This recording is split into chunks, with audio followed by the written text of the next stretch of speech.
এরপর হযরত আব্বাস আলাইহিসসালাম ঘোড়ায় চড়ে ইয়াজিদের সেনাবাহিনীকে চিরে ফোরাতের দিকে এগিয়ে যান। তিনি পথের সবাইকে শেষ করতে করতে নদীতে পৌঁছান।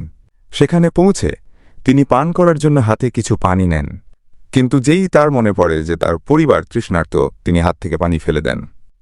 এরপর তিনি তার মশকে পানির পাত্র পানি নিয়ে ঘোড়ায় চড়ে তাঁবুর দিকে ফিরতে থাকেন।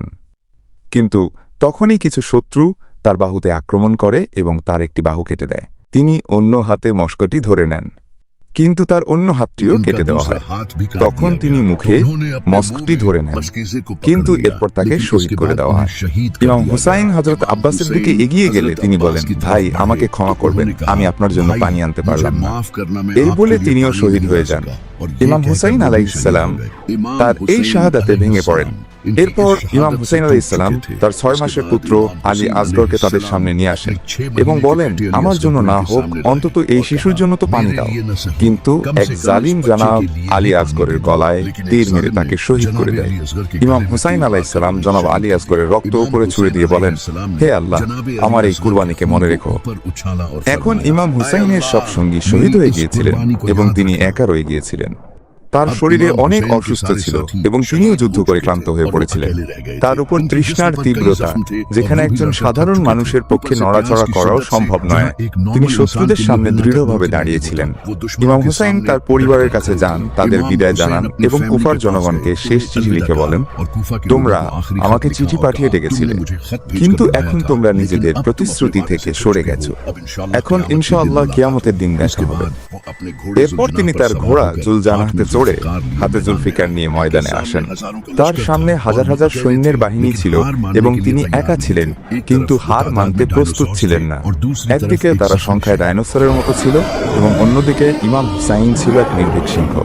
ইমাম হুসাইন বিদ্যুৎ গতিতে সেনাবাহিনীর দিকে এগিয়ে যান এবং তার তরবারি দিয়ে শত্রুদের কাটতে শুরু করেন। তিনি শত্রুদের সারি ভেদ করে এগিয়ে যেতে থাকেন। শত্রুদের গর্দান পাখির মতো হাওয়ায় উঠছিল। অনেক সৈন্য হতবাক হয়ে যায়। কিছু সৈন্য বলে, আমরা কখনো কোনো মানুষকে এই তৃষ্ণার্ত অবস্থায় যুদ্ধ করতে দেখিনি। সে এমনভাবে লড়ছে যেন সে এই পৃথিবীর নয়। ইয়াজিদের সেনাবাহিনীর অনেক কমান্ডার একসাথে আক্রমণ করার কথা বলে, কিন্তু কেউ ইমাম হুসাইনকে মোকাবিলা করতে প্রস্তুত ছিল না। 10 জন সৈন্য একসাথে ইমাম হুসাইন আলাইহিসসালামের সাথে লড়তে আসে, কিন্তু তারাও তার মোকাবিলা করতে পারছিল না। মনে হচ্ছিল যেন আলী নিজেই জুলফিকার নিয়ে ময়দানে লড়ছেন। দূরে দাঁড়িয়ে থাকা আমর বিন সাদ যখন এটা দেখে, তখন সে তার সেনাবাহিনীকে বলে, চারদিক থেকে আক্রমণ করো এবং হুসাইনের উপর দূর থেকে তীর বর্ষণ করো। যখন ইমাম হুসাইনের উপর হাজার হাজার তীর বর্ষিত হয়, তখন তিনি নিজেকে বাঁচাতে পারেননি এবং তার পুরো শরীর তীরে ভরে যায়। ইমাম হুসাইন আলাইহিসসালাম তার ঘোড়া থেকে পড়ে যান এবং সিজদারত অবস্থায় চলে যান। এরপর তিনি শহীদ হয়ে যান। ইমাম হুসাইনের শাহাদাতের পর সীমার ইমাম হুসাইন আলাইহিসসালামের কাছে আসে এবং তার পবিত্র সিয়ার বক্ষ উপর নিজের নাপাক পা রাখে। এরপর সে ইমাম হুসাইন আলাইহিসসালামের মাথা শরীর থেকে আলাদা করে দেয়।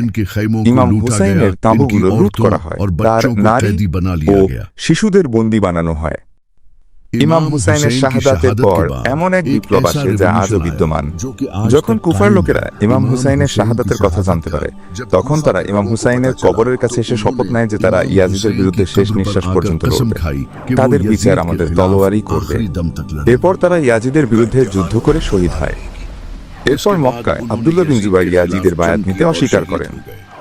এরপর মক্কার মুসলমানরা ইয়াজিদের সাথে যুদ্ধ করে এবং হাজার হাজার মুসলমান শহীদ হয়। এরপর মদিনার লোকেরাও ইয়াজিদের বায়াত ভেঙে দেয়। যখন তারা ইমাম হুসাইন আলাইহিসসালামের শাহাদাতের কথা জানতে পারে, তারাও ইয়াজিদের বিরুদ্ধে যুদ্ধ করে এবং হাজার হাজার লোক শহীদ হয়। এর বহু বছর পর কালো পতাকা নিয়ে আব্বাসীয়রা রুখে দাঁড়ায় এবং তারা বনু উমাইয়ার এই জালিম শাসনকে শেষ করে দেয়।